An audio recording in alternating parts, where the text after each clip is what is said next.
الله وبركاته. الحمد لله رب العالمين والعاقبة للمتقين والصلاة والسلام على رسوله سيدنا محمد وعلى آله وأصحابه أجمعين. أما بعد، فأعوذ بالله من الشيطان الرجيم. بسم الله الرحمن الرحيم. ومن يبتغي غير الإسلام دينا فلن يقبل منه. وقال النبي صلى الله عليه وسلم: كل أمور جاهلية تحت قدمي مدفون. صدق الله العظيم وصدق رسوله النبي الكريم.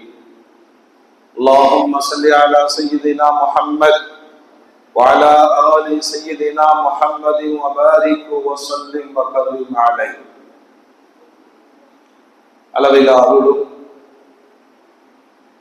நிகரில் அன்பும் கொண்ட இல்லாமல்ல அல்லாஹுவின் திருநாமம் போற்றி ஆரம்பம் செய்கின்றேன்.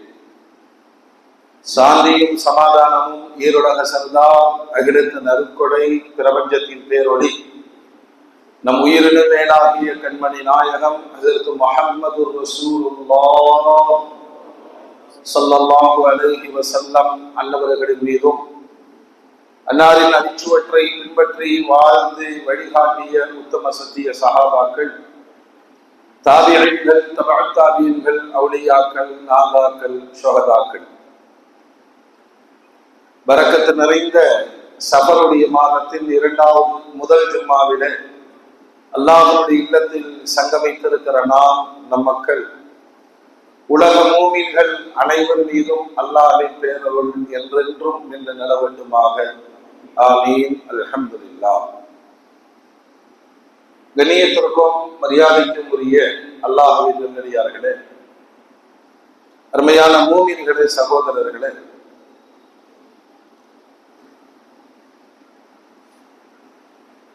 சையதுனா ஈசா அலைஹிஸ்ஸலாம் இஸ்ரவேலர்கள் சமூகத்தில் இறுதி நபியாக பெருமானார் ஸல்லல்லாஹு அலைஹி வஸல்லம் அன்னவர்களுக்கு 500 ஆண்டுகளுக்கு முன்பு இறை தூதராக அனுப்பப்பட்ட ஈசா அலைஹிஸ்ஸலாம் ஒரு மனிதரை பார்க்கிறார்கள். எல்லா நோய்களும் அவனுக்கு பீடித்திருக்கிறது. கடுமையான நோயினால் பாதிக்கப்பட்டிருக்கிறான்.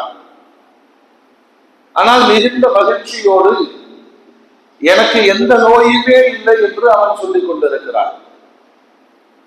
ஆச்சரியத்தோடு ஈசா அலைஹிஸ்ஸலாம் அவனிடம் கேட்டார்கள், பார்க்கிறவர்கள் முகம் சுளிக்க வைக்கிற வெளிரங்கமான உள்ரங்கமான நோய்களால் நீ பீடிக்கப்பட்டிருக்கிறாய், ஆனால் எனக்கு எந்த நோயும் இல்லை என்று மிகுந்த மகிழ்ச்சியோடு சொல்லுகிறாயே, என்ன காரணம் என்று நபிகள் ஈசா அலைஹிஸ்ஸலாம் அவரிடம் விசாரித்த போது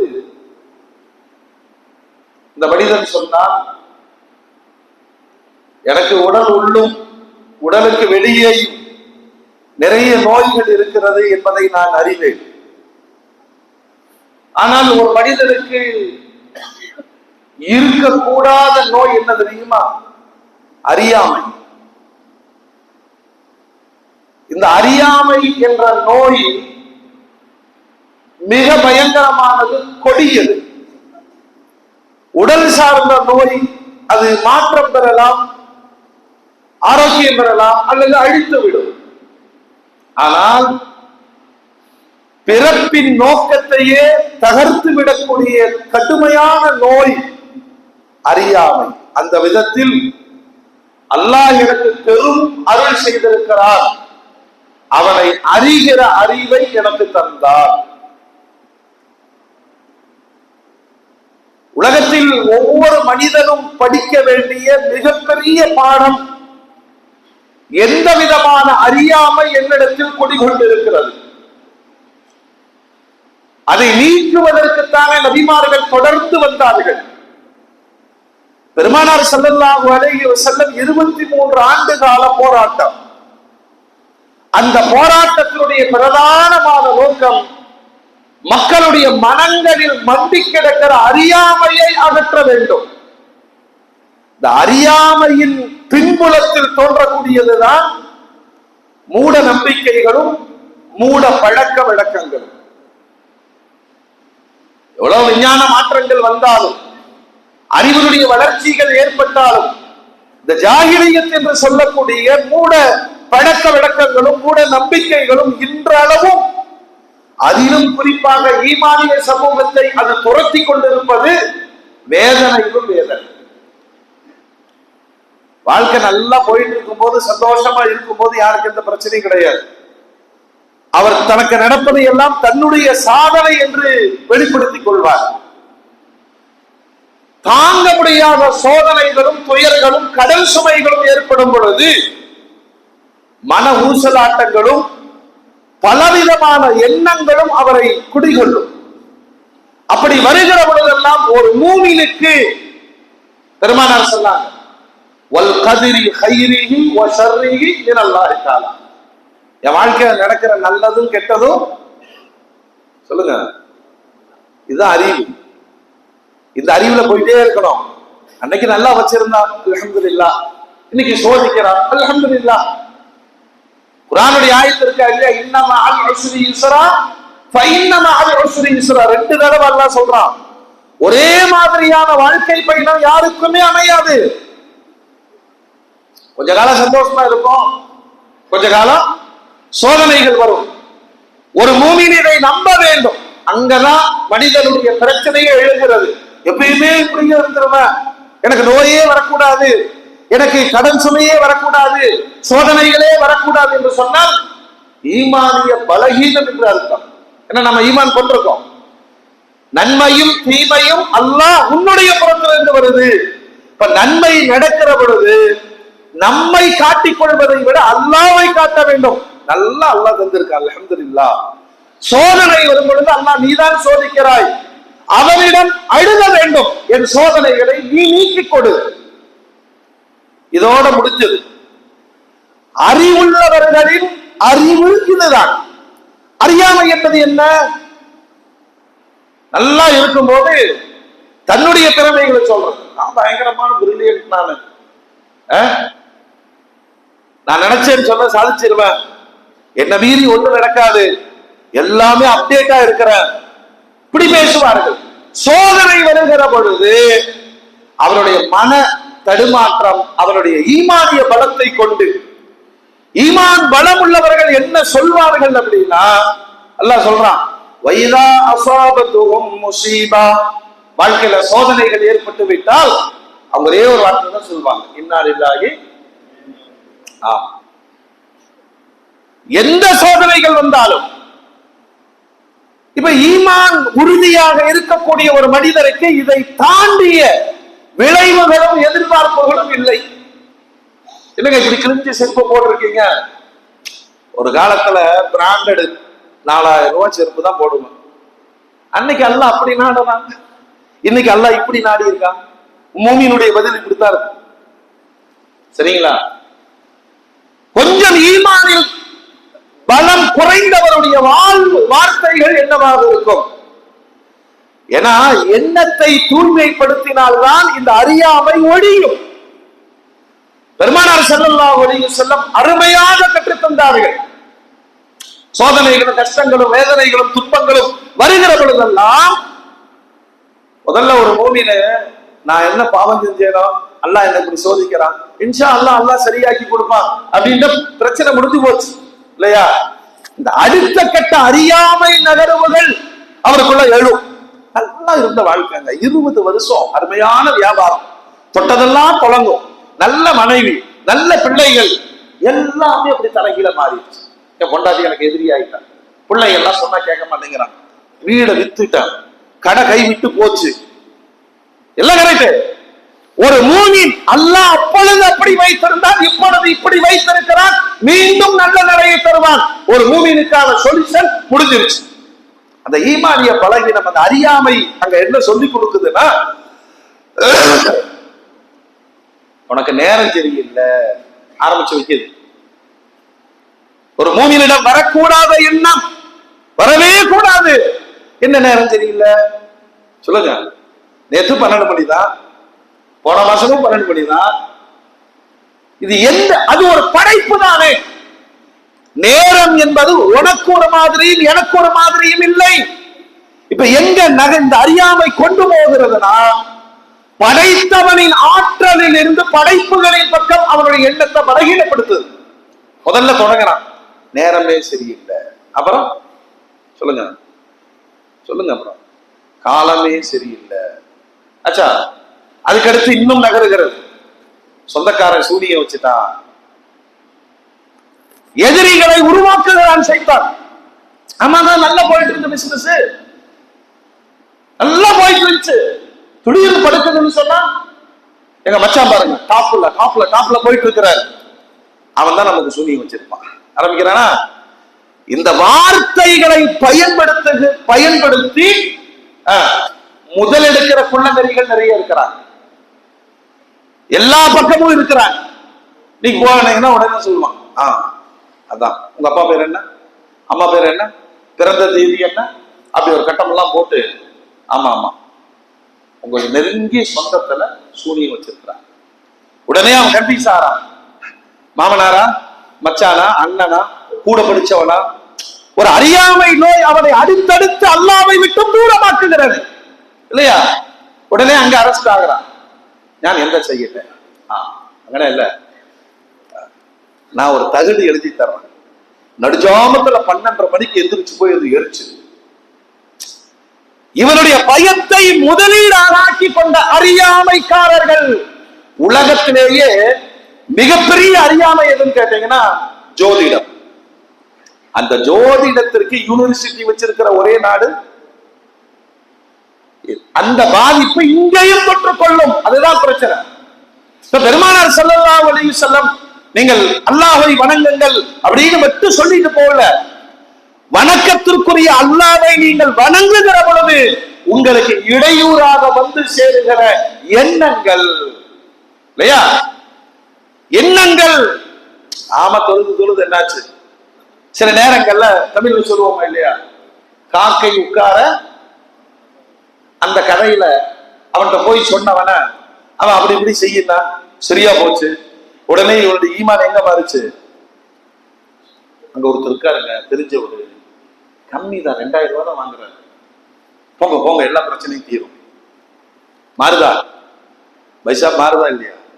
சோதனைகள் வருகிற பொழுது அந்த சோதனையிலே உங்களுடைய ஈமான் பலகீனப்படுவதை உணர வேண்டும். அப்படியே போயிடும், அது அப்படியே கொண்டு போயிடும். அவன் என்ன சொன்னாலும் அது ஷிர்கா, அது குஃபரா, அது இஸ்லாத்திற்கு எதிரா, ஈமானுக்கு எதிரா. பெருமானார் சொல்வார்கள், குர்ஆன் சொல்லும்,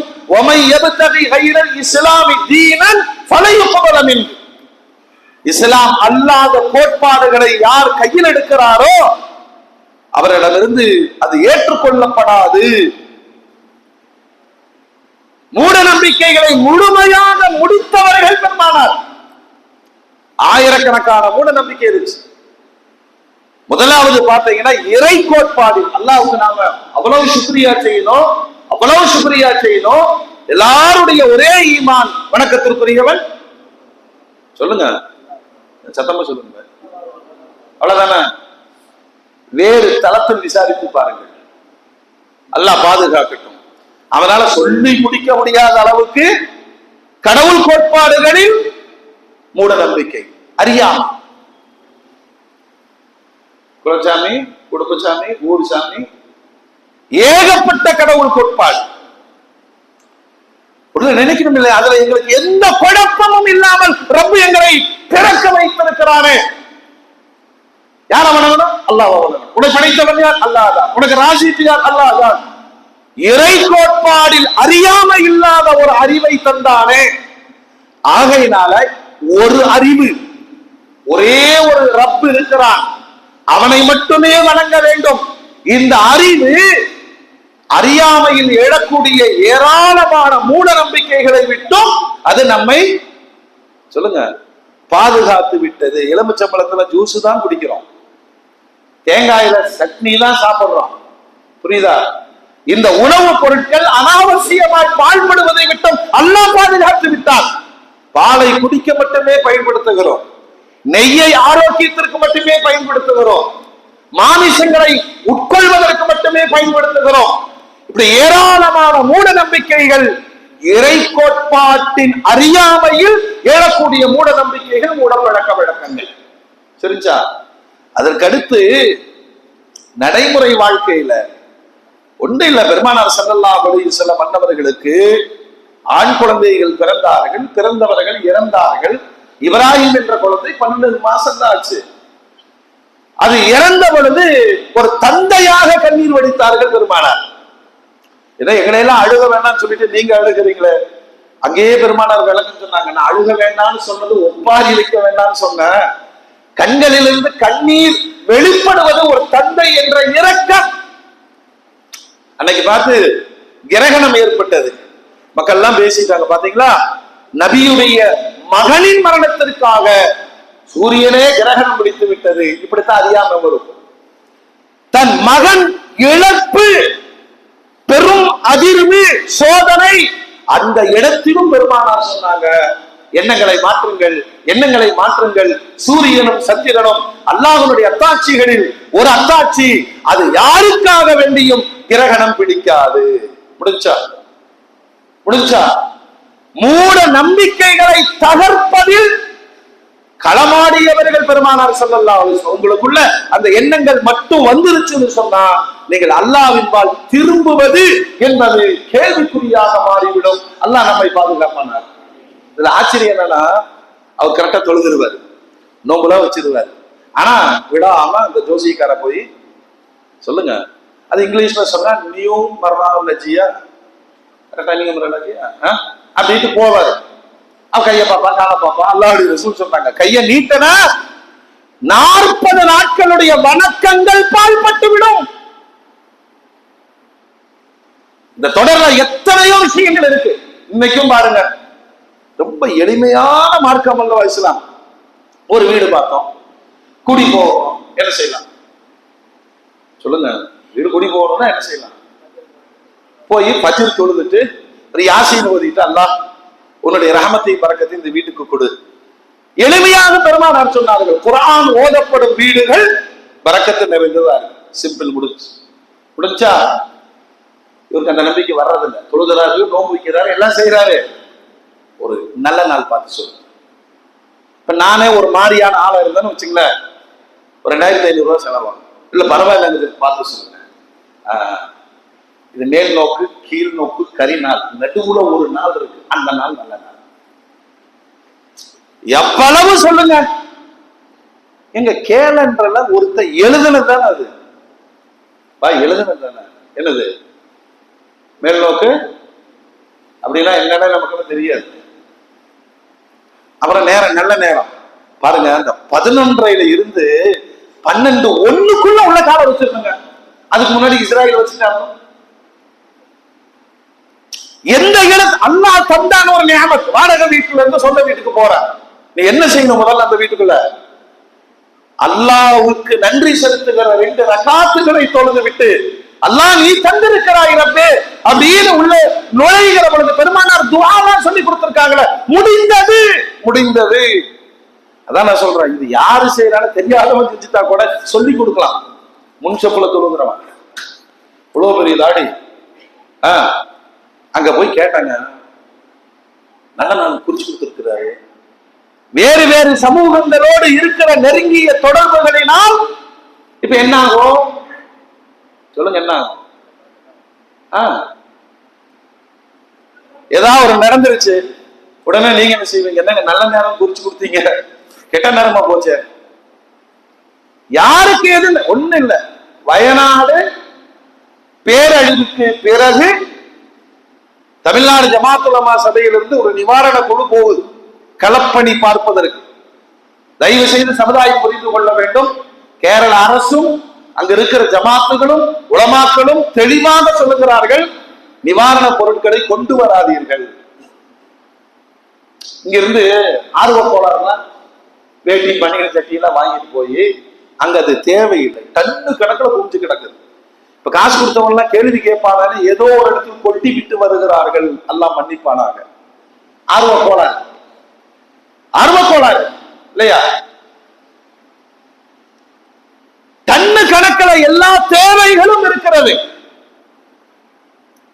பெரும் பெரும் கோடீஸ்வரர்கள் அந்த மண்ணில் இருக்கிறார். நாம தெரிய வேண்டிய செய்தி என்னன்னா, அந்த பேரழிவில் வீடு இருந்தவர்கள், இறந்து போனவர்கள்லாம் முசாபிர்கள் கிடையாது. அது ஒரு டூரிஸ்ட் ஏரியா. வளமான வாழ்க்கைக்கு சொந்தக்காரங்க. ஒவ்வொருத்தருடைய பேட்டி வருது. 200 பவுன் வச்சிருந்த, 10 லட்சம் ரூபாய் பணம் கேஷ் வீட்டுக்குள்ள வச்சிருந்த. வினாடி பொழுது நான் கேட்கிறேன், அந்த மக்களுக்கு கெட்ட கெட்ட நேரமா? சோதனைகள் யாருக்கும் வரலாம். இப்பொழுது அந்த மக்கள் எப்படி இருக்கிறார்கள் என்றால், முகாம்களில் தங்க வைக்கப்பட்டிருக்கிறார்கள். உணவு கிடைக்கிறது, உடை கிடைக்கிறது, மறுவாழ்வு குறித்து அங்க நடவடிக்கைகள் யோசிக்கப்படுகிறது. ஆனால் அந்த மக்கள் மனோநிலையை பொறுத்தவரையிலும் தாங்கள் வாழ்ந்த வாழ்க்கையை நினைத்து இப்பொழுது யாரிடத்திலும் பேசுவதற்கு கூட தயங்கப்படுகிறார்கள், கூச்சப்படுகிறார்கள். அப்படின்னா நல்லா வாழ்ந்த மக்கள் தான். இப்ப நீங்க ஜோசிக்காரனை கூட்டிப்பாங்களே, இந்த வாஸ்து பார்த்து வீடு கட்டினவனை கூட்டிப்பாங்களே, வருகிற புயலோ வெள்ளமோ வாஸ்து பார்த்து வருமா? நான் தான் சொல்றேன், தொழுகையாளி, நோம்பாளி, நல்லா அச்செல்லாம் பண்ணி இருக்கிறாரு, வாஸ்து பார்க்கிறார். சில இடத்துல தமாசா இருக்கும், ஹஜரத் வீட்டுக்கு ஒரு துவா ஓதுவாங்க. நம்ம போய் பார்த்தா அங்க சாமியார் உட்கார்ந்து இருக்காங்க. எங்க எந்த துவா அவங்க ஏற்றுக்கொள்ளப்படும்? இல்ல அவரோட அவரு செய்யட்டும், உங்களோட. ஏண்டா, உலகத்திலேயே சொர்க்கத்தையும் நரகத்தையும் சேர்க்கிற ஒரே ஆள் யாரு? நம்பிக்கை. இது மிகப்பெரிய குழப்பமாகும். நீங்கள் வண்டியில விழுந்தாலும் சரி, அப்படியா இருக்குமோ? எலுமிச்சம்பழம் கட்டிட்டு தானே வந்தேன், அந்த போட்டு ஜூஸ் குடிக்கலாம்டா. அது என்ன செய்யும்? மோமின்களே, நான் சொல்றேன், இந்த காலத்திலேயும் நம்மிடத்திலேயும் இந்த மூட நம்பிக்கைகள் குடிகொண்டிருக்கிறது. ஆனாலும் தொழுகிறோம், நோன்பு வைக்கிறோம். இதுதான் ரொம்ப ஆச்சரியமான விஷயம். நீங்க தக்பீர் கட்டும் போது என்னங்க சொல்லி கட்டுறீங்க? முடிஞ்சு போச்சு, அல்லாவே மிகப்பெரியவன் அப்படின்ட்டா அங்க சைத்தானுக்கு வேலை இல்லை, ஜின்னுக்கு வேலை இல்லை, எந்த விதமான மாந்திரீகத்திற்கும் அங்க வேலை இல்லை. என் ரப்பு தான் எனக்கு பாதுகாப்பு. பெருமானார் சொல்றாங்களே, லவ் அன்னகும் ததவக்கலூன அலல்லாஹி ஹக்க தவக்குலி. எல்லாத்துக்கும் பிரச்சனை என்ன? பொருளாதார பிரச்சனை. அது இல்லாதவங்களே இருக்காது இல்லையா? சொல்லுங்க பாரு, ஏகப்பட்ட இஎம்ஐ 1ஆம் தேதி நெருங்கிச்சு சொன்னா இப்ப என்ன கேட்காம எடுத்துடுறான். சேலரி விழுந்த உடனே எடுத்துடுறான். 1ஆம் தேதி பணக்காரன், 2ஆம் தேதி பிச்சைக்காரன். மறுபடியும் கடனுக்கு மேல கடன் வாங்குறான். நீயாக ஏற்படுத்தி கொண்டது. 10,000 ரூபாய்க்கு போன் கிடைக்குது, அதுலயும் பேசலாம், அதுலயும் பார்க்கலாம். ஆனா 1.5 லட்சம் ரூபாய்க்கு போன் வாங்குறாரு. இருந்தா வாங்கு, நீ இருந்தா வாங்கு. இப்ப பிரச்சனை யாருக்குன்னா, இல்லாதவன் வாங்குகிறான். அப்புறம் கடனு கடனு கடனு. இதுக்கு வந்துருச்சா சரியா போயிருமா? அவன் கல்லாவ பிறகு அருமையான ஐடியா. அவன்கிட்ட போய் பார்த்தா அவங்க 3 லட்சம் ரூபாய் போன் வச்சுருப்பாங்க. மோமின்களே, இந்த என்ன ஓட்டங்களில் ஏற்படுகிற அறியாமை. பெருமானார் சொல்றாங்க, அல்லாஹ்வின் மீது முழுமையான நம்பிக்கை உங்களுக்கு தவக்குள் ஏற்பட்டால் நீங்க எதிர்பார்க்கிற ரிஸ்க்கு தானா வந்து சேரும். தானா வந்து சேரும். எப்படி தெரியுமா? பறவைகளும் பட்சிகளும் காலையில் எழுந்து வெறும் வயிற்றோடு பயணிக்கிறது. மாலையில் வயிறு நிரம்ப தன் கூடுகளுக்கு திரும்பதா இல்லையா? அது எந்த ஜோசிக்காரன்ட்ட போச்சு சொல்லுங்க? எந்த ஜோசிக்காரன்ட்ட போச்சு? யார்கிட்ட நேரம் குறித்தது? யார்கிட்ட கீழ் நோக்கு பார்த்தது, மேல் நோக்கு பார்த்தது, கரி நேரம் பார்த்தது, நல்ல நேரம் பார்த்தது? குருவி வீடு கட்டும் போது வாஸ்து பார்த்துச்சா? சொல்லுங்க. இதுல ஆச்சரியம், நம்ம ரொம்ப வருத்தப்படணும், வெட்கப்படணும். அவங்க தான் தொழுகிறாங்க. இத்தனை மூட நம்பிக்கைகளை உள்ளே வைத்திருப்பது அது தொடர்ந்து ஈமானுக்கு பாதிப்பாகும். உங்களை தூங்க விடாது, அவ்வளவுதான். உங்களை தூங்க விடாது. பெருமானார் ஸல்லல்லாஹு அலைஹி வஸல்லம் சொல்றாங்க, காலத்தை நீங்கள் ஒருபோதும் ஏசாதீர்கள். இந்த லாசானவனை கேட்டு பாருங்க, என்ன சொல்லுவாங்க தெரியுமா? கோயம்புத்தூரே வியாபாரம் இல்லைங்க, எல்லாம் நாசமாக வச்சு. அப்படியா? வாழ்பவர்கள் வாழ்கிறார்கள், இதுல எல்லாம் என்னுடைய நம்பிக்கை தான் வாழ்க்கையை வளப்படுத்துமே தவிர அல்லாஹ் அல்லாதவற்றை நம்புவதும் அதன் பின்னால் எழுகிற மூட நம்பிக்கைகளை பெருமானார் ஸல்லல்லாஹு அலைஹி வஸல்லம் தவிர்த்து ஒரு இடத்துல சொல்றாங்க, காலத்தை திட்டாதீர்கள். அல்லாஹ் சொல்லுகிறான், நானே காலம் என்று சொல்கிறான். அப்போ உனக்கு எங்க நல்ல காலம் கெட்ட காலம் வந்தது? நீ ஏற்படுத்தி கொண்டாயே தவிர அல்லாஹ் அப்படி அமைக்கவே இல்லை. அந்த வரிசையில ஒண்ணு இல்லைங்க, இதே தமிழ் சமுதாயத்துல பழைய காலம் ஆடி மாசம்னா ஆகாத மாசம் வச்சிருந்தாங்க. இப்ப ஆடி மாசம் பணக்கார மாசம். ஆடி மாசம் சொல்லுங்க பாய், என்ன ஆஃபர் போடுறான்? என்ன ஆஃபர் போடுறான் சொல்லுங்க? ஆடி ஆஃபர். முதல்ல என்ன சொன்னான்? ஆடியில எதை தொடங்கினாலும் எல்லாம் ஆடி தொடச்சிரும். இப்ப நகை கடைக்காரன் எல்லாம் செம்ம ஆட்டம் போடுறான், ஜவுளியில ஆஃபர். சரி, மக்கள்கிட்ட காசு இல்லைங்கிறான, ஆடியில எல்லா பணமும் வருது. எந்த மண்டபமும் செவ்வாய்க்கிழமை புக்கிங் ஆகிறது இல்லையே. அதனால ஒரு மண்டபத்துல பாதி ஆகும். செவ்வாய்க்கிழமை எங்க மண்டபத்துல கல்யாணம் வச்சீங்கன்னா 2 லட்சம் ரூபாய் வாடகை. எவ்வளவு புத்திசாலி எப்போ வைக்கணும்? அறியாமை இல்லங்க. 10 பொருத்தம் பார்த்து எல்லாம் பண்ணது. நீ காமிய செவ்வாய்க்கிழமை வாழ்க்கையை தொடங்கினவ எவன் நாசமா போயிருக்கான்னு காமிய. சரி, 10 பொருத்தமும் பார்த்து பெருவாழ்வு வாழ்ந்தவர்களை காண்பீங்களே, என்னமே வாழ். மக்கள் தோழலாம், நமக்கான பாதுகாப்பை நாம் செய்ய முடியாது.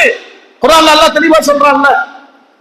அதனாலதான் அல்லாஹ்வுடைய ரசூல் சொன்னார்கள், நீ செய்யற பாவத்துக்கெல்லாம் காலத்தை குறை சொல்லி வேண்டா செவ்வாய்க்கிழமை செய்யாத, உருப்படாது அப்படி சொல்லாத. ஆடி மாசத்தினுடைய அதே கேட்டகரி இந்த சஃபர் மாசத்துக்கும், குறிப்பாக பெண்கள் சமூகத்துல நீங்க எவ்வளவு பெரிய ஆளா இருந்தாலும் சரி, ஜட்ஜ்மெண்ட் யாரு சொல்லுங்க? ஜட்ஜ்மெண்ட் யாரு? வீட்டுல இருக்கிறவங்க தானே. அந்த அம்மா ஒரே வார்த்தை, சஃபர் மாசத்துல செய்யக்கூடாது. ஆச்சா, பெரிய அஜரத்தை சொல்லிட்டாங்களா, இருந்தாலும் பேசாம வந்துருவாரு. அன்றைக்கு இருந்த மூட நம்பிக்கைகளில் மிகப்பெரிய மூட நம்பிக்கை சஃபருடைய மாதத்தை பீடையாக கருதுவது. சொன்னாங்களா சஃபர்? அப்படி எல்லாம் நினைக்காதீங்க.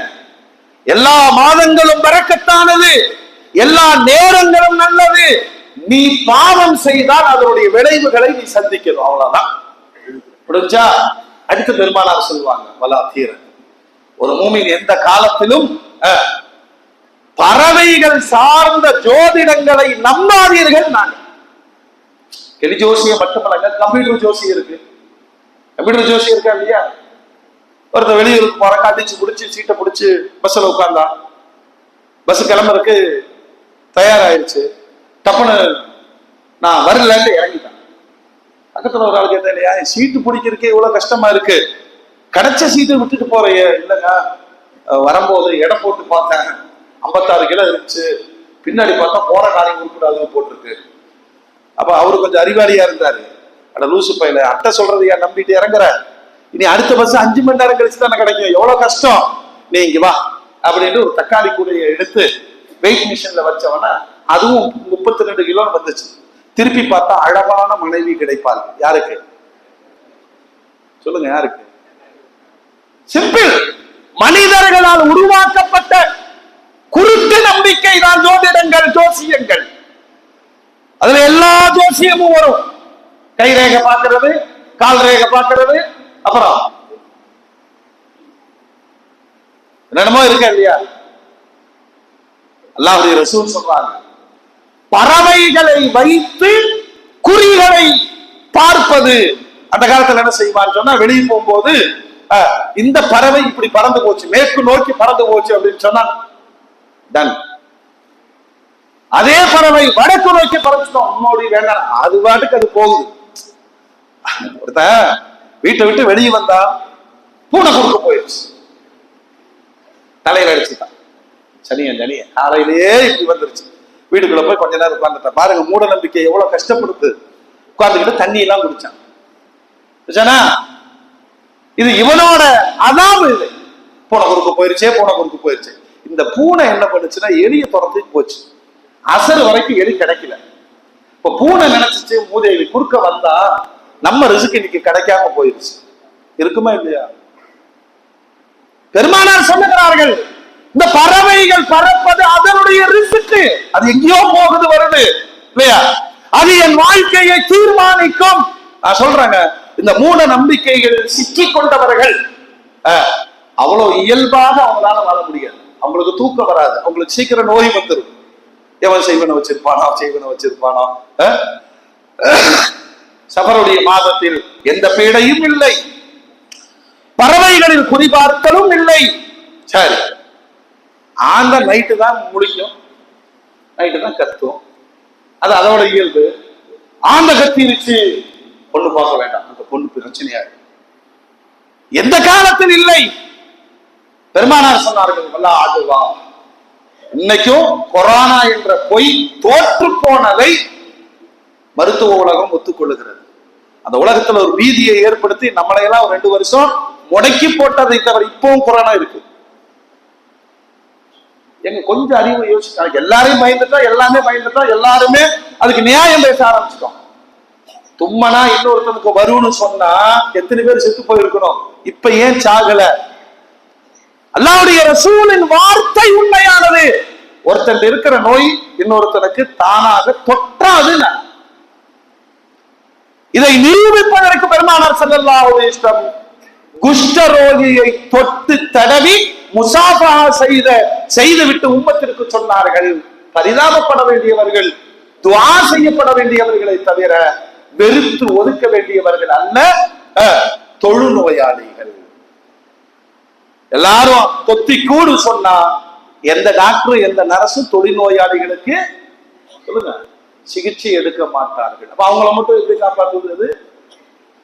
மிக தெளிவாக மூட நம்பிக்கைகளுக்கு ஆட்பட்டவர்கள் அவங்களும் கஷ்டப்படுகிறார்கள், மற்றவர்களையும் கஷ்டப்படுத்துகிறார்கள். குடும்பம் உடஞ்சிருதுங்க. எவ்வளவு ஒருத்தர் காசு வாங்கிட்டு சொன்னா உங்க குடும்பத்துல ரொம்ப முக்கியமானவர் கொஞ்சம் செவப்பா இருப்பாரு, உங்க தாய் வழியில சொந்தம் சொல்லிட்டு கணக்கு முடிச்சிட்டாங்க. இவன் யாரெல்லாம் சந்தேகப்படுவான் சொல்லுங்க? யார சந்தேகப்படுவா? அம்மாவோடு பிறந்தவர்கள் மாமமார எல்லாம் இப்படி பார்ப்போம், கொஞ்சம் ஜெய்வன் வச்சிருப்பான். அதுக்கு தோல்வி வந்தால் முறைச்சா கன்ஃபார்ம் இவன் தான்டா. என்ன ஆகும் தெரியுமா? வாழ்க்கை உள்ள வரையிலும் அந்த குடும்பம், நிறைய குடும்பங்கள்ல பேசுறாங்களே நாங்க நாசமா போறதுக்கு அவங்கதான் காரணம். அவங்க என்னமா பண்ணாங்க? ஜெயில வச்சுட்டாங்க. நீ பார்த்தையா? இருக்கா இல்லையா? தன்னுடைய பாவங்களினால் எழுகிற விபரீதங்கள் என்பதை உணர்ந்து ரப்பின்பால் திரும்புவதே அறிவு. மூட நம்பிக்கைகளும் மூட நம்பிக்கை வந்துருச்சுன்னா அடுத்து மூட பழக்கங்கள் வரும். அது என்ன பழக்கம்? எங்க இடம் வாங்குறோம், வீடு கட்டுறோம், எது சௌரியமோ அப்படி வச்சுக்கணும், அவ்வளவுதான். எது சௌரியமோ சொல்லுங்க. ரொம்ப கஷ்டப்பட்டு கிழக்க இருந்து மேற்க ஏறணும், வாஸ்து சரி. அப்படி நீங்கள் என்ன வாழ்ந்து விட்டீர்கள் சொல்றாரு. அப்படி ஏறினாங்க லட்சுமி கொட்டும். அது நல்ல அருவாமனை வச்சு 4 கொட்டு கொட்டது. நிறைய மக்களை தூக்க விடுவதில்லையே. ஏழையா இருக்கிற வரைக்கும் தவக்கல் தோழலாம். நாங்க ஏழையா இருக்கிற வரைக்கும் பணக்காரன் ஆன பிறகு வாஸ்து பார்க்கறான், ஜோசியம் பார்க்கறான், குறி கேட்கறான். அது அப்படியா இது இப்படியா? அந்த ஏழையாக இருக்கும் போது ஒண்ணுமே இல்லையே, ரப்பு எனக்கு நாடுல கிடைக்கல. அந்த ஈமான் எங்க போனது? அல்லாஹ்வுடைய ரசூல் இந்த சமூகத்திற்கு இபாதத் வணக்க வழிபாட்டிலும் சரி, வாழ்க்கை நெறிகளிலேயும் சரி, வார்த்தைக்கு வார்த்தை நீங்க எல்லா தளங்களிலேயும் பாருங்கள். வீட்டை விட்டு வெளியே போனீங்களா, தவக்கல் தோழலாம், லா ஹவ்ல வலா குவத்த இல்லா பில்லாஹ். மூட நம்பிக்கை ஏத்துக்காத. கிழக்கு மேற்கு வடக்கு தெற்கு வடமேற்கு கிழமேற்கு அப்படி எல்லாம் திசை பார்த்து பயணத்தை தொடங்குபவர்கள் இருக்கா இல்லையா? குறிபார்த்து நேரம் பார்த்து இது வாழ விடாத மூட நம்பிக்கை. அல்லாஹ் அக்பர். வீட்டுக்குள்ள வர்றையா துவா ஓதிட்டு வா, வீட்டுக்குள்ள வெளியே போறையா துவா ஓதிட்டு போ, அவ்வளவுதான். இந்த துவாவின் பொருள் என்ன? யா அல்லாஹ், என்னுடைய உள்ளத்தில் உன் அல்லாத சிந்தனைகளை போட்டு விடாதே. அதனால என்ன எழும்? அவங்க நம்பினாங்க, அரபுகள் நம்பினாங்க. ஒரு வீட்டுல அபிவிருத்தி ஏற்படாமல் இருப்பதற்கு காரணி குழந்தை பெண்ணாக பிறப்பதுன்னு நம்பலாம். அதனால என்ன ஆச்சு தெரியுமா? பச்சிலம் குழந்தைகளை கொலை செய்கிற கொடூரம் அவங்களிடத்துல மூட செயல்பாடுகளாக பிறந்தது. அல்லாஹ்வுடைய ரசூல் அவங்கள மாத்திரக்கு சொன்னாங்க, உன் வீட்டுல பெண் குழந்தை பிறந்தால் அல் பின்து பரக்கா. உங்க வளர்க்கறதுக்கு கஷ்டமா? நான் வளர்த்துறேன்னாங்க பெருமானார். நூற்றுக்கணக்கான பெண் குழந்தைகளை தத்தெடுத்து வளர்த்தினார்கள் பெருமானார். ஒரு சமூகத்தை மாற்றினார்கள். பெண்ணல்ல பிரச்சனை, உன்னுடைய மனசுதான் பிரச்சனை. உன் மனசுதான் பிரச்சனை. பெண் இல்லாத வாழ்வை நீ கற்பனை செய் பார்க்கலாம். அல்லாஹ் அக்பர். மிருகங்களில் பார்த்தார்கள், வாகனங்களில் பார்த்தார்கள். பெருமானார் ஒன்னே ஒண்ணுதான் சொன்னாங்க, நற்சகுனம் பார்க்கலாம். நல்ல சகுனம்னா என்னங்க சொல்லுங்க. வீட்டை விட்டு வெளியே வரும்போது பெருமானாருடைய காதில் விடுவது சொல்றாரு, வெற்றி வெற்றி வெற்றிங்கிறாரு. பெருமானார் சிரிப்பார்கள். நல்ல வார்த்தை கேட்கறது நல்லது, அவ்வளவுதான். ஆனால் துர்சகுனம் பார்க்க கூடாது. சந்தோஷம் அவ்வளவுதான், பார்க்கவே கூடாது. நம்ம காலத்துல இல்ல, இவ்வளவு அறிவாற்றலும் ஈமானிய பலமும் ஏற்பட்ட ஒரு சமூகத்திலே ஜோதிடத்தின் மீது கொஞ்சம் நம்பிக்கை இருந்தது. ஹஜ்ரத் அலி ரலியல்லாஹுடைய கவனத்திற்கு வந்தது. எல்லாம் தொழுகிறாங்க, நோன்பு வைக்கிறாங்க, அல்லாஹ் அல்லாஹ்னு சொல்றாங்க. அப்பப்போ ஜோசியனை போய் என்ன செய்யறாங்க, பார்த்து கொள்ளுகிறார்கள். அப்படியா? அடிநாயகம் புரிய வைப்பதற்கு எல்லா ஜோசியக்காரனையும் கூப்பிட்டு விருத்து வச்சாங்க. எல்லா மக்களையும் வரவழைத்தார்கள். சொன்னாங்க, எல்லா ஜோசியக்காரங்க உட்கார்ந்து இருக்காங்க, பாத்துங்க என்ன நடக்குது. எல்லோருக்கும் ரொட்டி பரிமாறப்பட்டது. போய் கொஞ்சம் ரொட்டி பிச்சு போடுனாங்க. ஒரு பாத்திரத்தில் இந்த ரொட்டி வாங்கப்பட்டது. விருந்தெல்லாம் முடிந்த பிறகு சொன்னார்கள், மக்களை பார்த்து கொள்ளுங்கள், இந்த ஜோசியக்காரர்கள் அவன் கண்ணுல பார்த்து கையில பிச்சு போட்ட ரொட்டி துண்டை இப்பொழுது பாத்திரத்திலிருந்து எடுப்பார்கள். சிம்பிள். எடுக்க முடியுமா? அவன் கையால் பீத்து கண்ணால் பார்த்து பிச்சு போட்ட ரொட்டி தொண்டை எடுப்பதற்கு தடுமாறினார்கள். அலிநாயகம் புரிய வச்சாங்க, கண்ணுக்கு தெரியாத உன்னுடைய எதிர்காலத்தை, கண்ணுக்கு தெரியாத உன்னுடைய வருமானத்தை இவன் எப்படி தீர்மானிப்பா? அவன் பார்த்து அவன் இலையில இருந்து ரொட்டி துண்டை பிச்சு உள்ள போட்டான். அது எது என்று அவனால் கண்டுபிடிக்க முடியவில்லையே. மூமின்களே, மூமின்களே, நம்பிக்கைகள் நல்லதா இருந்தால் வாழ்வு நல்லதாக இருக்கும். நம்பிக்கைகள் அவநம்பிக்கையோ அல்லது இறை நம்பிக்கைக்கு மாற்றமான மூட நம்பிக்கைகள் வந்தால் மூட பழக்க வழக்கங்கள் சொல்லுங்க தானா வரும். இந்த சுந்தராபுரத்துல ஒரு இடத்துல ஒரு வழிபாட்டு தலம் இருக்கு. இன்னைக்கு நம்மளால சில பேர் எல்லாம் புது வண்டி வாங்க அங்க போய் கையெல்லாம் கட்டிட்டு வரோம். நம்மளை பார்த்தோம் முக்காடு போட்டுக்க. என்ன ஈமான் உனக்கு? இது என்ன? புது வண்டி ஏதோ ஆயுதமோ அங்கத்தான் செய்யும், படை வண்டி ஏதோ ஆகாதோ. மூட நம்பிக்கை மூட பழக்க வழக்கங்களை உருவாக்கிவிடும். சரி, வண்டி எடுக்கணும், என்னங்க செய்யணும்? பிஸ்மில்லா, அவ்வளவுதான். பிஸ்மில்லா தவக்கல் அல்லாஹ் சுப்ஹானல்லாஹி சக்கரனாஹா. இந்த வண்டியை தந்த ரப்பே பாதுகாப்பை நீயே கூட முடிச்சு, யாருக்காவது ஆக்சிடென்ட் ஆகாது உத்தரவாதம் இருக்கிறதா? நம்பிக்கைகளில் அவநம்பிக்கை ஏற்பட்டால் அல்லது மூட நம்பிக்கை ஏற்பட்டால் இதனால் இது நடந்தது என்று சொன்னால் இதை விடவும் கொஞ்சம் மேல நான் போறேன் சொல்லணும். பணக்கார அறியாமைன்னு ஒண்ணு இருக்கு. என்ன தெரியுமா? வந்த பணம் கைவிட்டு போயிடக்கூடாது. அதனால வீட்டுக்குள்ள நுழைஞ்ச உடனே வாஸ்து மீன்கள் அருமையா. அந்த மீனுக்கு விலை எவ்வளவுங்க சொல்லுங்க? ஒரு மீன் 2 லட்சம் ரூபாய். அவரே தண்ணியை மாத்துறாரு, அதுக்கு காஸ்ட்லியான ஃபுட் எல்லாம் இருக்கு. நம்ம சாப்பிட்றதுக்கு ஒரு மத்தி வாங்கினோம்னா 100 ரூபாய்க்கு பிரச்சனை முடிஞ்சிருச்சு. 1 கிலோ அருமையா தின்னுட்டு ஆனந்தமா தூங்குறோம். 2 லட்சம் ரூபாய் என்னங்க செய்யும்? இதுதாங்க எல்லாமே செய்யுது. எது? நான் கேட்கிறேன். அதான் தொழுகிறார், நோன்பு வைக்கிறார், இஸ்லாம் குறித்து நிறைய நாலேஜுகள்லாம் இருக்கு. ஆனால் நம்புறார், இந்த மீன் தான் என்னை வளமாக வாழ வைக்கிறது. மீன் என்ன சொல்ல தெரியுமா? அல்லான்னு ஆத்துல இருந்திருப்பான், சைத்தானுக்கே பச்சா வீட்டுக்குள்ள கொண்டு வந்து கண்ணாடி பாக்ஸ்ல அடைச்சி வச்சுட்டீங்க, அவ்வளவுதான். அவ்வளவுதான். ஈமான் தடம் புரளுகிற எத்தனையோ விஷயங்கள். ஆரோக்கியத்துக்குன்னு வைங்க பிரச்சனை இல்லை, ஏதாவது செய்யுங்கள் பிரச்சனை இல்லை. நம்பிக்கை, சில இடங்கள்ல செடி வளர்ப்பாங்க, செடி வளர்ப்பாங்க, அதுல வாஸ்து செடி இல்ல. அதான் நான் கேட்கிறேன், ஏழையா இருக்கிற வரைக்கும் நமக்கு அந்த செடியும் தெரியாது, கொடியும் தெரியாது, கிடைச்சது தின்னுட்டு கிடைச்ச இடத்துல படுத்துக்கிட்டோம். கொஞ்சம் பணம் அல்லாஹ் சோதிக்கிறார். நான் கொடுக்கிற அல்லாஹ் எப்ப கோபப்படுறான் பெருமானார் சொன்னாங்க. அல்லாஹ் எப்பொழுது கோபப்படுகிறான் என்றால், நான் கொடுப்பதை வாங்கி அனுபவித்து விட்டு வணக்கத்தை வேறு ஒருவனுக்கு செலுத்துகிறாரே. உண்மையில் சொன்னால் நீ வாஸ்து மீனை வணங்குகிறாய் தான் சொல்லுங்க. ஜாதிக்கு வளர்த்துற, மார்க்கத்துல அனுமதி இல்லை. அது ஆத்துல இருந்தா, குளத்துல இருந்தா, கிணத்துல இருந்தா சுதந்திரமா வாழும். காட்டில் பறக்கிற கிளியை வளர்த்துவது இந்த லவ் பேர்ட்ஸ், இதெல்லாம் நிறைய இருக்கு.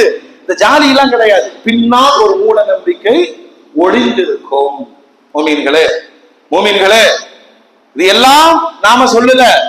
ஒரு சமூகத்தை ஆட்டி படைத்த பொழுது அவர்களை சுத்தமாக மாற்றி எடுத்த பெருமானார் ஹஜ்ஜில் வைத்து சொன்னார்கள், குல்லு உமூரின் ஜாஹிலிய்யா, அறியாமை காலத்து மூட பழக்க வழக்கங்கள் யாவற்றையும் என்னுடைய காலடியில் போட்டு நான் புதைத்து விட்டேன், தவக்கல் தோழர்தான் நீங்க வாழுங்க.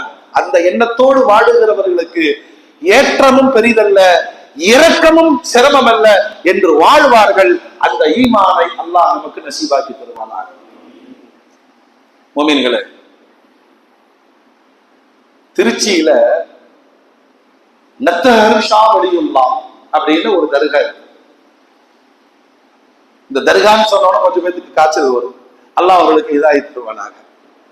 தொல்லியல் ஆராய்ச்சி ஆவணங்களின்படி இன்னைக்கு இருக்கிற மொத்த திருச்சியும் அவரோட சொத்து தான். மொத்த திருச்சியும் சொல்லுங்க அவரோட சொத்து தான். அப்படின்னா வக்ஃபு சொத்து. இதுதான் நாடாளுமன்றத்துல விவாதத்துக்கு எதிர்கட்சிகள் எல்லாம் அந்த மசோதா தாக்கல் ஆகக்கூடாது. இப்ப ஒருங்கிணைப்பு குழுக்கு அது போயிருக்கு. சரி, இதுல என்ன பிரச்சனை அப்படின்னா, உலகத்திலேயே அதிகமான வக்ஃபு சொத்துகள் இருக்கிற நாடு இந்தியா.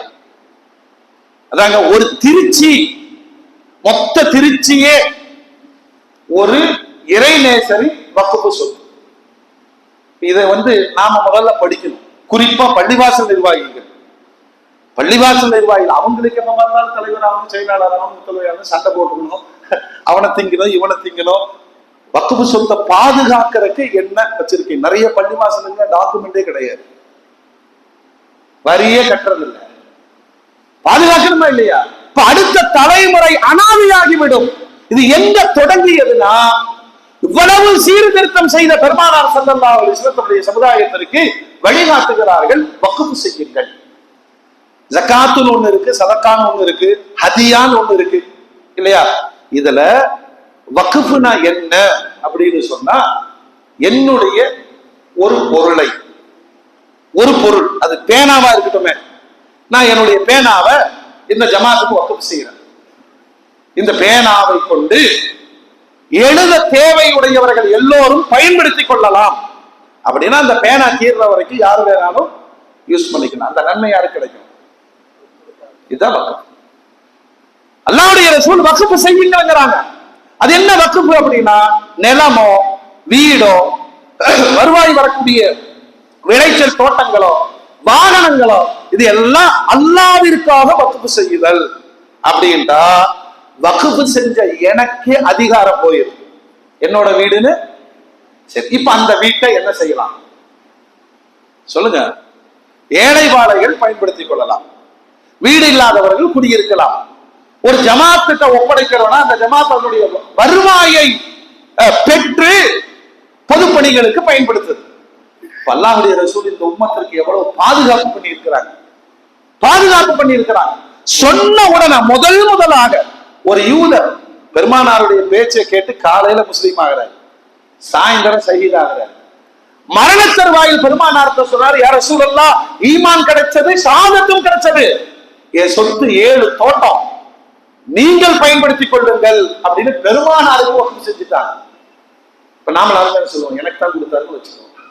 அல்லாஹ்வுடைய ரசூல் சொன்னாங்க, எனக்குன்னு சொன்னா அந்த மார்க்கத்துக்கு இந்த 7 தோட்டங்களுடைய வருவாய்களை மதீனாவின் ஏழைகளுக்கு பெருமானார் ஸல்லல்லாஹு அலைஹி வஸல்லம்.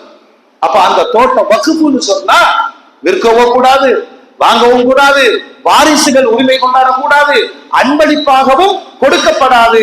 நிலம் இருக்கும், உழைப்பு இருக்கும், வருவாய் ஏழைகளுக்கு போய் சேரும். உமர் நாயகம் வந்தாங்க, யா ரசூலல்லாஹ் எனக்கு ஒரு தோட்டம் கிடைச்சிருக்கு, அதை நான் அல்லாஹ்வுக்கு வேண்டி வக்ஃப் பண்ணிடலான்னு இருக்கிற. பெருமானார் ஐடியா சொல்றாங்க, அப்படி கொடுத்துறாதப்பா, அப்படி கொடுத்துறாத, வக்ஃப் இப்படி செய்யு. தோட்டம் என்னுடையது, தோட்டம் இதில் வரக்கூடிய மகசூல் அனைத்தும் ஏழைகளுக்கானது. இப்படி தொடங்கி சஹாபாக்களுடைய 1400 வருஷம் உலகத்தினுடைய எல்லா நாடுகளிலேயும் ஒருத்தர் ஒரு வீட்டுல வாழ்வாருங்க, அல்லாஹ் அவருக்கு நல்ல வசதி கொடுத்துட்டான், வேற ஒரு இடத்துல வீடை கட்டி குடி போறாரு. இப்ப இந்த வீட்டை என்ன செய்வாரு தெரியுமா? பள்ளிவாசலுக்கு சொல்லுங்க, அப்படித்தான் பள்ளிவாசலுக்கு சொத்து சேர்ந்தது, பல்லாயிரம் கோடி. அதுல இப்ப பாசிச பாஜகவை உறுத்தக்கூடிய செய்தி என்னன்னா, இப்ப திருச்சியை தோண்ட போய் மொத்த திருச்சியுமே வக்ஃப் சொத்துனா பிரச்சனை வருமா இல்லையா? வருமா இல்லையா? அதனால இந்த வக்ஃபை நிர்வகிக்கக்கூடிய 32 அமைப்புகள் இருக்கிறது. அதையெல்லாம் கலைச்சு விட்டு நேரடியாக மத்திய அரசு அதை பராமரிக்கணும். நாங்க அதுல ஊழியர்களை போடுவோம், அதிகாரிகளை போடுவோம், அதுல பெண்களை எல்லாம் போடுவோம். இப்ப தனியா இருக்கும் போது அவங்களையெல்லாம் நம்ம பேச வேண்டாம். நம்ம ஆளுகளை தமிழ்நாட்டுல வக்ஃப் போர்டு தலைவராக இருந்தவங்க எல்லாரும் மேலேயும் ஊழல் குற்றச்சாட்டு ரிகார்டிங்ல இருக்கு. பல்லாயிரம் கோடி.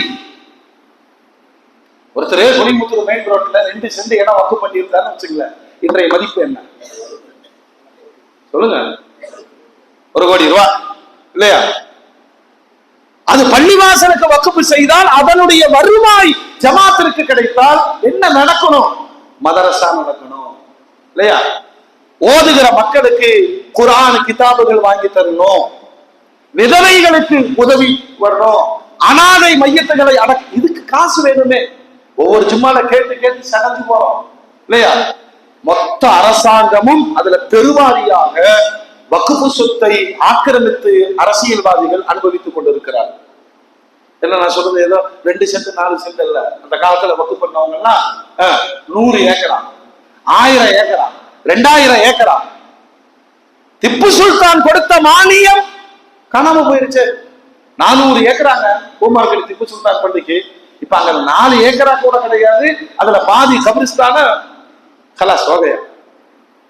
யோசிக்கணுமா இல்லையா? இப்ப என்ன செய்யணும் அப்படின்னா உடனே ஆர்ப்பாட்டம் பண்ணுவோம், ஆர்ப்பாட்டம் பண்ணுவோம். ஒருத்தர் சொல்றாரு, சிஎம் பண்றாரு, போய் ஆர்ப்பாட்டம் பண்ணலாம். பைத்தியம் முடிச்சிடும். அது திட்டமிட்ட சதி. கோவையினுடைய வடக்கு பகுதிக்கு நீங்கள் போய் பார்த்தால் அரசு இயந்திரங்கள் அருமையாய் செயல்படுகிறது, மாநகராட்சி சிறப்பாய் செயல்படுது. சிங்கப்பூர் மாதிரி வச்சிருக்கான். தெற்கு தேய்கிறது, ரெட் லிஸ்ட்ல வச்சிருக்கிறான். நல்ல பெரிய மேம்பாலம். அதனுடைய ஆரம்பம் எல்லாருக்குமே தெரியும். சில வழிபாட்டு தலங்களுக்கு இடையூறு ஆகும் அப்படின்னு சொல்லி அதனுடைய அமைப்பு மாற்றப்பட்டது இல்லையா? நல்லா வர்ற பாலம் ஆத்து பாலத்துக்கிட்ட வந்தவன சுருங்கிருக்கு, தனித்தனியா போகுது. இதில் எத்தனை விபத்துகள் நடக்கும் தெரியாது. ஓட்டு கேட்கிற பொழுது இதே திராவிடமான முதலமைச்சர் இந்த குடிமுத்தூர் ரோட்ல நடந்து போனார். இது எத்தனாவது வார்டுங்க? 87. இன்னைக்கு ஒரு நடந்து வந்தாருன்னா நல்லா இருக்கும். ஏன்னா ஓட்டு போட்ட மக்கள் நாம சொல்றோம், கட்சிக்காரங்க எல்லாம் கொஞ்சம் கோவப்படாது. ஏன்னா அடிமையாவே இருந்து பழகிட்டீங்களா இல்லையா? இங்க இருக்கிற கவுன்சிலரும் வேலைக்காக. நான் தான் சொல்வேன், உள்ள அந்த குறிஞ்சி நகர் அப்படி இப்படி எங்க இருந்து வர்றீங்க? அங்கிருந்து வர்றீங்க, நரகத்துல இருந்தா வர்றீங்க. ஆமா, ஒவ்வொரு தடவையும் நரகம். என்ன தேவை ஏற்பட்டது? கரெக்டா கரண்ட் பில் கட்டுறோம். மாநகராட்சிக்கு முஸ்லிம்களாக இருப்பதினால் இந்த திராவிட மாடல் அரசு கூட நம்மை புறக்கணிக்கிறதா அப்படின்னு ஜும்மா மேடையில கேட்டு உளவுத்துறையின் மூலமாக போக வேண்டும் என்று நாங்கள் விரும்புகிறோம். தப்பே கிடையாது. ஓட்டு கேட்கறதுக்கு நடந்து வந்த சிஎம் இந்த மக்களுடைய பொது பிரச்சனைகளில் இவ்வளவு பாதிப்புகள் இருக்கிறது. இதே மக்கள் சொல்றாங்க, கடந்த ஆட்சியில குடிமுத்தூர் வளமாய் இருந்ததுங்கிறாங்க. குடிமுத்தூர் வளமாய், அருமையான ரோடு, அருமையான சாக்கடை, குடிநீர் பிரச்சனை இல்லை. ஆனால் இந்த ஆட்சிக்கு நாங்கள் வாக்களித்தோம். இதெல்லாம் நம்ம யோசிக்க வேண்டியது இருக்கு. இப்படியே ஆர்ப்பாட்டம் நம்ம சொல்ல வந்த செய்தி என்னன்னா, வக்ஃப் குறித்து முதல்ல ஜமாத் நிர்வாகங்கள் படிக்கணும். வக்ஃப்னா என்ன, அது அரசாங்கம் எப்படி கையாளும், காபிர்கள் தாங்க அதுல நிர்வாகியா இருக்கிறான். எதுல? வக்ஃப் போர்டுல. வக்ஃப் போர்டுல இருந்து இந்த யாருக்கு வக்ஃப் செய்யப்பட்டதோ அந்த மக்களுக்கு வந்து சேருதா? வந்து எல்லாம் இருக்கு. மாற்றுத்திறனாளிகளுக்கான உதவி நமக்கு அரசாங்கம் அரசில் இருந்து தர வேண்டிய அவசியமே இல்லை. வக்ஃப் சொத்துக்களில் இருந்தே வக்ஃப் வந்து காபிர்கள் பண்ண கிடையாது. யாருக்கு? இந்த சமுதாயத்துக்கு, எங்க உம்மத்து. இதுல ஒரு அனாதை இருக்கு, படிக்க வைக்கணும், வக்ஃப்ல இருந்து படிக்க வை. இருக்கா இல்லையா? கோடிக்கணக்கான அம்பானியிலிருந்து அதானி வரைக்கும் வக்ஃப் சொத்துல கட்டிடங்களை கட்டி அனுபவிக்கிறார்கள். பெரிய ஆச்சரியம் என்னன்னா, நில வாடகை 500 ரூபாய். நில வாடகை ஏக்கரா கணக்கில் நிலங்கள். அதுல நமக்கு அறிவு இல்லை. நமது பிள்ளைகள் அதை எப்படி எதிர்கொள்வார்கள்? மசோதா வந்துரும், அரசாங்கம் எடுத்துரும், பிஜேபி ஐடியா பண்ணுது, பிறகு உட்கார்ந்து அழக வேண்டியதுதான் இல்லையா? மோமீன்களே, எல்லாவற்றையுமே நாம் கவனிக்க வேண்டும். வல்ல ரப்புல் ஆலமீன் சிறந்த அறிவை தந்திருக்கிறான், ஆற்றலை தந்திருக்கிறான், ஒருமித்த கூடுதலை தந்திருக்கிறான். ஆனால் அறிவு ஞானத்தில் கொஞ்சம் குறைவு என்ற காரணத்தினால் வேகம் இருக்கிற அளவுக்கு விவேகம் இல்லை. அதனால் இழப்புகளையே தொடர்ந்து நாம் பாசிசத்தை எதிர்த்தனால ஒரு முதலமைச்சர் என்ன எங்க இருக்காரு? ஜெயில இருக்கிறார். அவர்களால் எதுவும் செய்ய முடியும் அப்படின்னா வக்ஃப் வாரியத்தை கலைத்து விட்டு மத்திய அரசு நேரடியாக கையில் எடுத்தால் நமது முன்னோர்கள் வருங்கால சந்ததிகள் பயன் பெறட்டும் என்று தந்த வருமானம் ஈட்டும் கோடிக்கணக்கான பல்லாயிரம் கோடி சொத்துக்களை இழந்து முழு அனாதையாக ஆக வேண்டிய சோதனைகள் படிக்கணும். நம்ம வாரிசுகள் எப்படி படிக்கணும்னா என்னன்னா, வக்ஃப்னா என்னன்னு சொல்லி ஒரு ஜமாத்து கூடி அந்த நிர்வாகிகள்லாம் தெரிஞ்சு தன் சமூகத்தினுடைய இளைஞர்களுக்கு ஒரு கிளாஸ் கொடுக்கணும். அப்போ நம்ம வாழ்நாள், நம்ம கோயம்புத்தூர்ல, நம்ம பொள்ளாச்சியில எங்கெங்கெல்லாம் வக்ஃப் இருக்கு, இது யாருடைய ஆக்குப்பையில இருக்கு, நமக்கு அது தேவையில்லை. நமக்கு 2 புராட்டா ஒரு சுக்கா முடிஞ்சது. பிறகு ஆர்ப்பாட்டம் கோஷம் என்பதில் எந்த அர்த்தமும் கிடையாது. எனவே மூமின்களே, அறிவுள்ள மூமின்கள் யார் என்று பெருமானார் சொல்லும் பொழுது, யார் தான் வாழும் காலத்தில் சிறந்த அமல் எதுனா சமுதாயத்திற்காக உழைக்கணும். சமுதாயத்திற்காக உழைப்பதுதான் சிறந்த அமல். படிச்ச இளைஞர்கள் இருக்கிறாங்க, ஒரு சின்ன ஒரு ஆர்கனைசிங் பண்ணி இந்த வக்ஃப் சொத்துக்கள் விஷயத்துல ஊர் உலகம் எல்லாம் போக வேண்டாம். நம்ம ஜமாத்துக்கு எந்த வக்ஃப் இருக்கு, இதை எப்படி பாதுகாக்கலாம், இதை அரசாங்கம் கையகப்படுத்தாமல் இருப்பதற்கான வழி என்ன? நம்மளும் வக்ஃப் போர்டுக்குள்ள போனா திருடனா தான் மாறிடுறான். நிறைய லஞ்ச குற்றச்சாட்டுகள், நிறைய ஊழல்கள். அல்லாஹ் பாதுகாப்பானாக. விழிப்புணர்வு உள்ள மக்களாக வாழ்வதற்கும் அடுத்த தலைமுறைக்கு வழிகாட்டுவதற்கும் அல்லாஹ் தௌஃபீக் செய்வானாக. வ ஆகிரு தஅவானா அல்ஹம்துலில்லாஹி ரப்பில் ஆலமீன்.